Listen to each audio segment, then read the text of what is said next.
के लिए कुछ नहीं खोया। तुम्हारी माँ ने अपना पति खोया। उन्हें तो अपने हमसफर के जाने का दुख मनाने का भी टाइम नहीं मिला, क्योंकि उनके सामने तुम खड़े थे, तुम्हारी जिम्मेदारियां खड़ी थी, और उन्होंने दोबारा शादी की ताकि तुम्हें एक पिता मिल सके। और तुमने इसको क्या कहा? धोखा।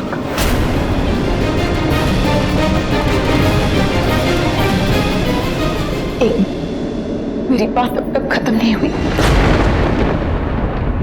तुम हमेशा कहा करते हो ना कि जिंदगी ने तुम्हारे साथ कभी कुछ अच्छा नहीं किया।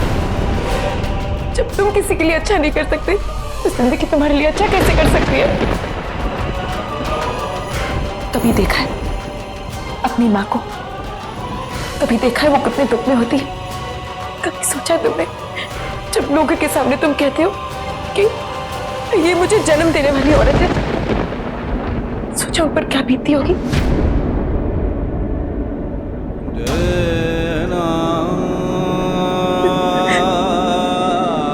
देखा था उन्हें उससे जब तुमने उनके पैर छुए थे, कितनी खुश थी वो, जैसे सारे दर्द खत्म हो गए हो, जैसे अगर अब जिंदगी ना रहे तो भी उन्हें कोई फर्क नहीं पड़ता।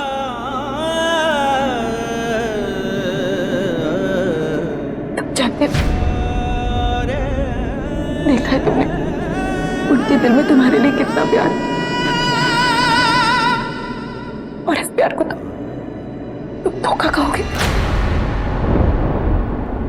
वो आज भी अपने बेटे का तुम्हारे लौटने का इंतजार करती है।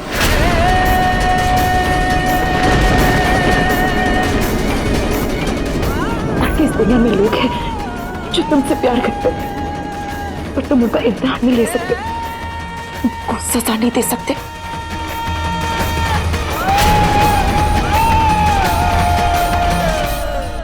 एक मिनट, इसका मतलब ये मेरा इम्तिहान तो उसी दिन शुरू हो गया था ना, जिस दिन तुमने मुझसे कहा था कि तुम मुझसे प्यार करते हो। मेरी परीक्षा तो उसी दिन शुरू हो गई थी, और मैं फेल भी हो गई, क्योंकि तुम्हारी किसी बात पर मैं झिझक गई थी, है ना? इसका मतलब ये सब आखिर। अब मेरे सिर्फ एक सवाल का जवाब देना, मैं कैसे भरोसा कर लूं कि तुम सच में मुझसे प्यार करते हो?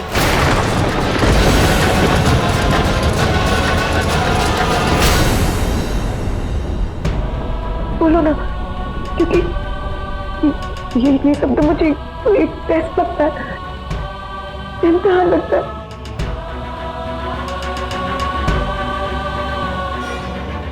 बदला लेने के लिए तुमने मुझसे शादी की थी ना, फिर सोचा होगा तो मेरे और काम में आ सकती, तो क्यों नहीं?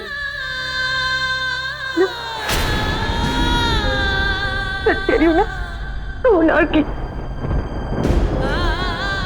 और कितने टेस्ट लिए तुमने मेरे? बोलो ना।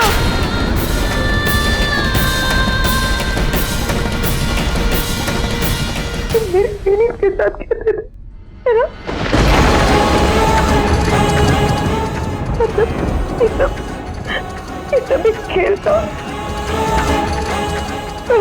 और मैं पागल, मैं सब कुछ छोड़ने के लिए तैयार हूँ, लेकिन तुम अभी भी मेरा टेस्ट ले रही हो। तुम मेरे प्यार पर कभी विश्वास ही नहीं कर पाओगे, क्योंकि तुम मुझे दबाव में सब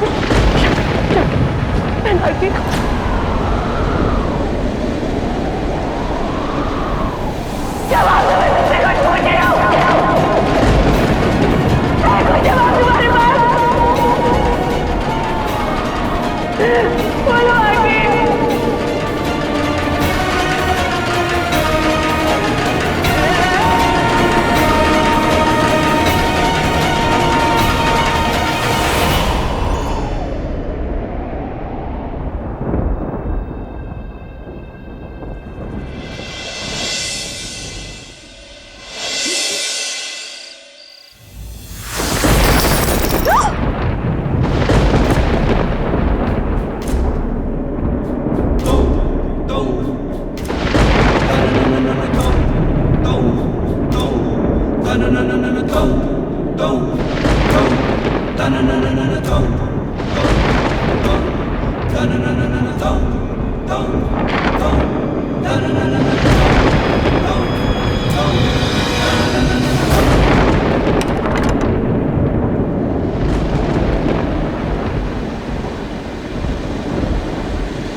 ठीक तो है?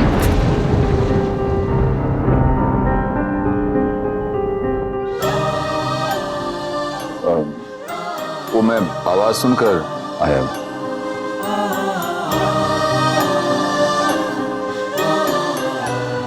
इतना सुंदर फोटो फ्रेम था।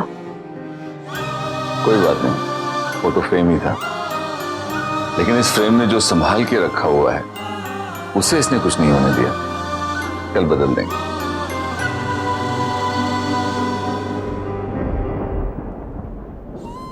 कितने अच्छे लग रहे हैं दोनों साथ में। ईश्वर इन पर कोई आंच ना आने दे।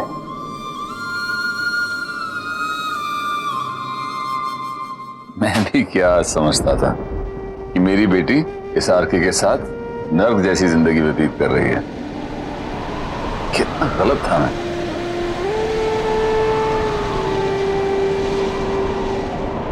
तूफान आता दिख रहा है।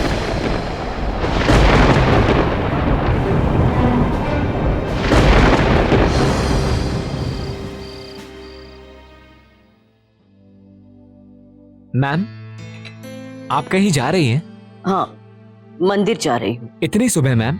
अभी तो 5 भी नहीं बजे। हाँ, एक पूजा है इसलिए जल्दी लौट आऊंगी। मैम, मधु भाभी या दीपाली भाभी से कहूँ कि आपके साथ? नहीं नहीं नहीं, उन्हें बोलने की जरूरत नहीं। बस ड्राइवर को बोलना गाड़ी तैयार करना। जी।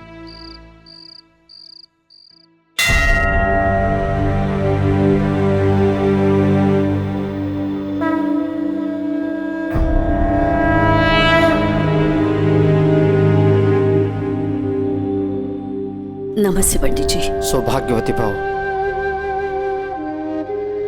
किसके नाम से कराना है? मोहन कुंद्रा। आज उनकी वर्षगांठ है। जी।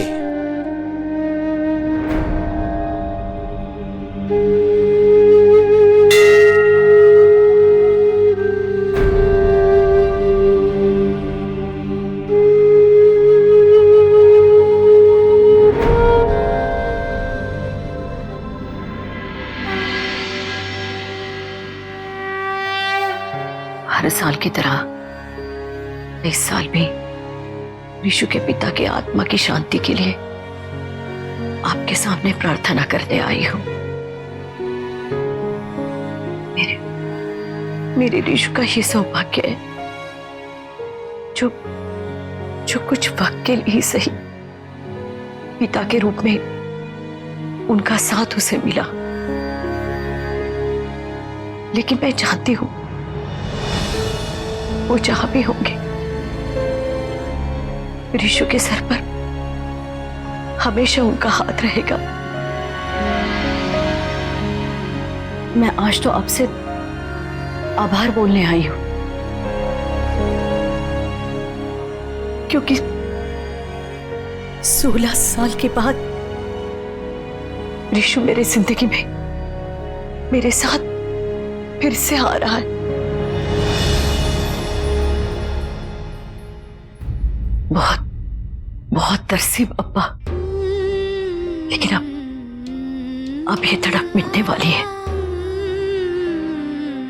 उसके होठों ने अब तक मुझे मां कह के नहीं पुकारा, पर उसके दिल में गूंजता हुआ मां मैं सुन रही हूं। पुकारेगा, बहुत जल्दी पापा वो मुझे मां कह के पुकारेगा। और पापा ये सब हो रहा है मधु की वजह से, क्योंकि आपने मधु को उसकी जिंदगी से जोड़ा।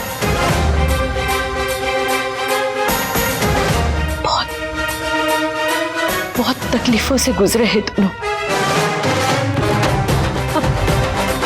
अब उनकी जिंदगी में खुशियां लाना बना।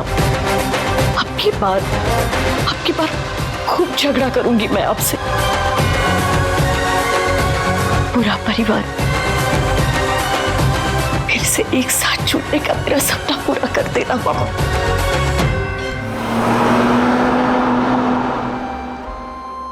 तुमने अकेले कुछ नहीं खोया, तुम्हारी माँ ने अपना पति खोया है।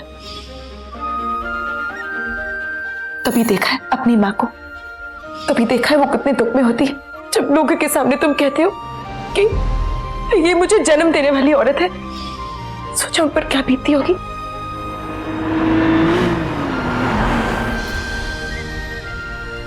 मैं सब कुछ छोड़ने के लिए तैयार हूं, लेकिन तुम अभी भी मेरा टेस्ट ले रही हो। तुम मेरे प्यार पर कभी विश्वास ही नहीं कर पाओगे, क्योंकि तुम्हारे दिमाग में सिर्फ शक